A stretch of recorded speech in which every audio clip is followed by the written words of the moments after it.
मक्केल Meena, associate professor literature Hindi.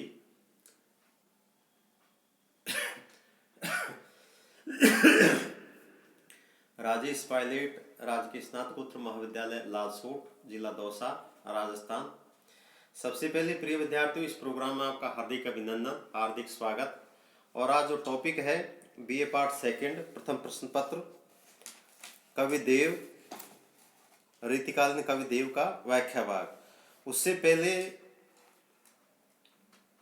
कवि देव के बारे में आचार्यत्व की दृष्टि से रीतिकाल में केशव को सर्वोच्च माना जाता है। आचार्य की दृष्टि से रीतिकाल में कवि केशव दास को सबसे श्रेष्ठ एक रचनाकार, साहित्यकार या रीतिकाल में कवि माना जाता है। स्वयं देव ने भी केशव का गौरव स्वीकार किया है। स्वयं कवि देवदत्त ने भी केशव का गौरव, यश, समृद्धि उसको स्वीकार किया। परंतु फिर भी देव को केशव से अधिक महत्वपूर्ण इसलिए माना जाता है, फिर भी देव को केशव से अधिक महत्वपूर्ण इसलिए माना जाता है कि केशव की अपेक्षा देव में मौलिकता एवं कवित्व की मिठास एक साथ है। एक तो मौलिकता, नयापन और मिठास। कहते हैं कि ऐसी वाणी बोली मन का आपा कोई, और उनको शीतल करे आपो शीतल होई। मीठे बोल, मीठी वाणी। और कहते हैं कि हमारे ऋषि मुनि, त्यागी, तपस्वियों ने, बड़े बुजुर्गों ने कहा है कि विनम्रता मनुष्य का सबसे बड़ा आभूषण है। विनम्र होना चाहिए आदमी। विद्या ददाति विनयम, विद्या से विनम्रता आती है। विनम्रता से और भी कई रास्ते खुलते हैं, कई रास्ते खुलते हैं।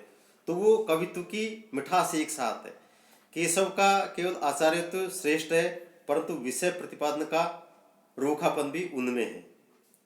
केशव का आचार्यत्व वो श्रेष्ठ है, इसमें कोई दोहराई नहीं, परंतु विषय का जो प्रतिपादन है उसमें क्या रूखापन है, उसमें क्या कि मिठास नहीं है, उसमें मौलिकता है, नवीनता की बात है, तो वो देखने को कम मिलती है। भिखारीदास, श्रीपति, कुलपति और प्रताप सिंह ने भी आचार्यत्व का निर्वाह किया है, परंतु इन सब में देव की तरह मौलिकता नहीं है। और भी कई कवि रचनाकार हुए, परंतु जहां तक देव की बात है ऐसी क्या कि मौलिकता नहीं है। मतीराम भूषण पद्माकर भी आचार्य कवि है, परंतु उन्होंने केवल रस या अलंकार का ही निरूपण किया है। वे देव की तरह रस, अलंकार, नायिका भेद आदि सभी काव्यांगों का उतना विस्तृत विवेचन नहीं कर सके।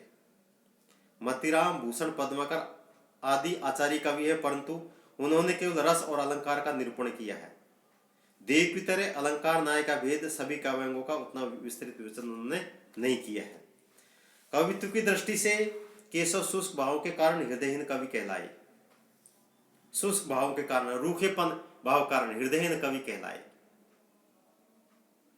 मतीराम में भाषा की माधुर्य और लालित्य अधिक है, परंतु भाव गंभीर में वे देव की बराबरी नहीं कर सकते।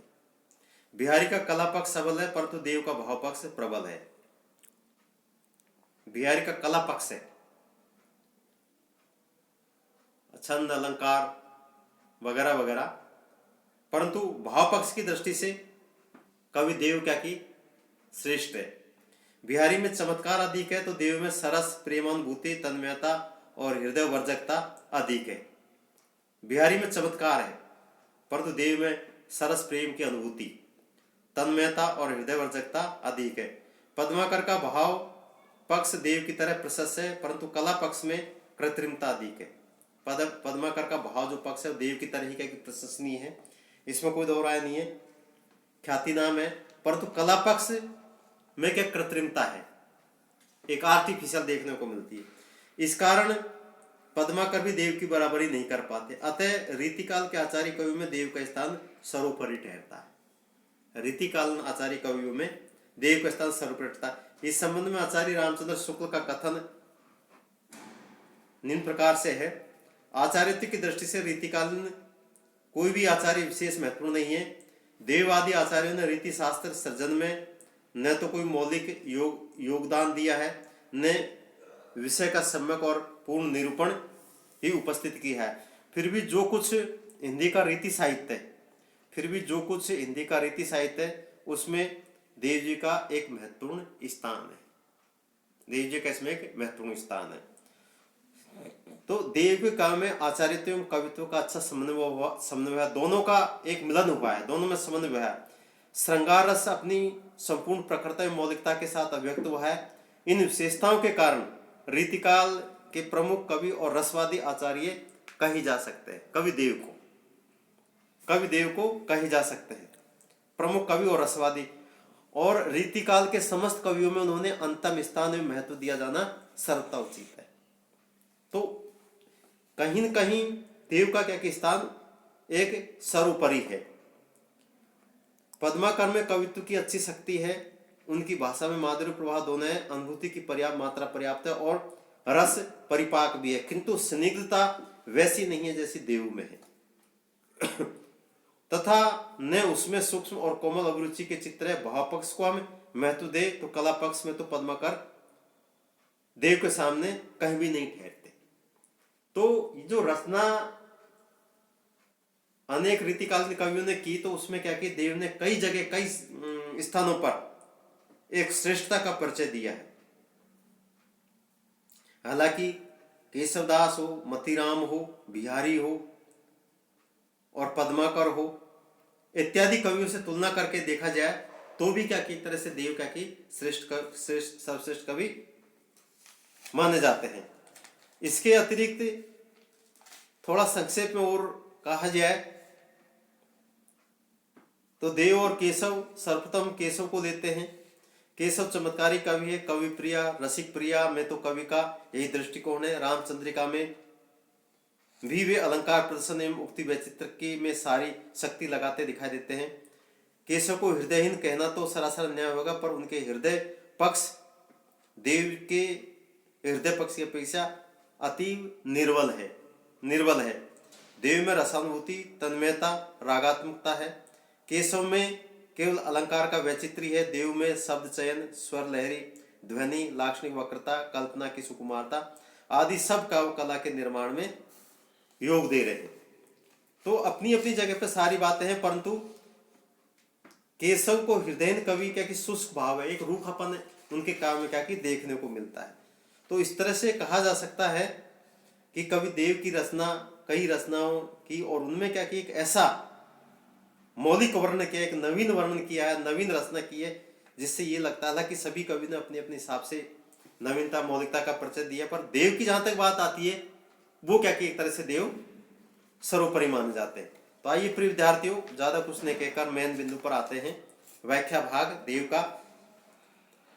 जब ते कुंवर कान्हा रावरी कला निधान, कान परी वाके कुहू सूजस कहानी सी, तब ही ते देव देखी देवता सी हसत सी, रिझाती सी खिजती सी, रूठत रिसानी सी, छोई सी छली सी, छीन लीनी सी, छकी सी छीन, जकी सी चकी सी, लागी थकी थेरानी सी, बीदी सी बंदी सी, बिख बूढ़ी सी विमोहित सी, बैठी बाल बकाती बिलोकित बिकानी सी। कठिन शब्दार्थ देखिए। रावरी का अभिप्राय आपकी, रिसानी सी का अभिप्राय क्रोध करती हुई सी, छोटी सी छोई सी का अभिप्राय विचलित सी, छिकी सी का अभिप्राय परेशान सी, जकी सी का अभिप्राय जिद्दी सी, और टकी सी का अभिप्राय बिना पलक गिराए देखती सी, थिरकानी सी का अभिप्राय चंचल सी, बीदना का अभिप्राय छेद डालना, बिख का अभिप्राय विष, बूढ़ी सी का अभिप्राय डूबी हुई सी, और विमोहित सी का अभिप्राय मोही गई सी, और बिलोकिती का अभिप्राय देखती है। प्रस्तुत पद्यावतरण कवि देव द्वारा रचित काव्यांश से उद्धृत है। श्री कृष्ण के बारे में सुनने से पूर्व राग दशा में राधा की स्थिति बहुत ही विचित्र प्रकार की हो गई है, उसी का कवि ने यहाँ वर्णन किया है। राधा की जो विचित्र स्थिति है, राधा की एक तरह से अलग ही तरह की स्थिति है, उसका इसमें चित्रण किया गया है। कवि देव के वर्णन अनुसार कोई सखी श्री कृष्ण से कहती है कि हे कला के भंडार श्री कृष्ण भगवान, जब से आपके सुयश के बारे में राधा ने सुना है, तब से वह कभी देवता सी, कभी हंसती हुई सी, कभी रिझती सी, कभी खींचती यानी नाराजगी सी, रूठती सी और कभी क्रोध करती हुई सी प्रतीत होती है। जब से आपके गौरव या समृद्धि के बारे में सुना है तो वो क्या कि एक तरह से अलग अलग भाव भंगिमा क्या कि देखने को मिलती है। वे विचलित, क्षुब्ध, छली हुई सी, लूटी हुई सी, हारी हुई सी, परेशान सी प्रतीत होती है। वे ऐसी लगती है जैसे किसी ने उसे वो बेद डाला हो, बांध दिया हो। वह थकी हुई सी या जहर में डुबोई गई सी और मोहित की गई सी, बिकी हुई सी लगती है। वह बाला राधा बकवास करती हुई बिकी हुई सी लगती है। वह आपके ध्यान में क्या है, हमेशा डूबी रहती है। मतलब हर जगह राधा की स्थिति एडी से लेकर चोट तक अलग अलग प्रत्यांगों, अलग अलग अंगों के माध्यम से अलग अलग दिखाई पड़ती है और हमेशा क्या कि एक तरह से आप में क्या कि वो डूबी रहती है। कवि ने श्री कृष्ण के प्रति अनुरक्त राधा की एक साथ अनेक स्थितियां उसके हाव भाव और चेष्टाओं का वर्णन अपने कौशल का परिचय दिया है। कवि ने राधा की उन्माद अवस्था का मार्मिक इसमें चित्रण किया है, बिल्कुल सटीक चित्रण किया है।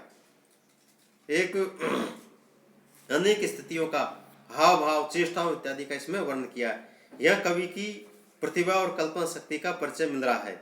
इसमें अनुप्रास अलंकार है, उपमा अलंकार है, उत्प्रेक्ष अलंकार, काव्यलिंग अलंकार है और मदनहन कवित्व छंद की गति अति प्रशस्त है। मतलब 4 अलंकार इसमें, अनुप्रास अलंकार, उपमा अलंकार, उत्प्रेक्ष अलंकार और काव्यलिंग अलंकार। थैंक्स प्रिय विद्यार्थियों।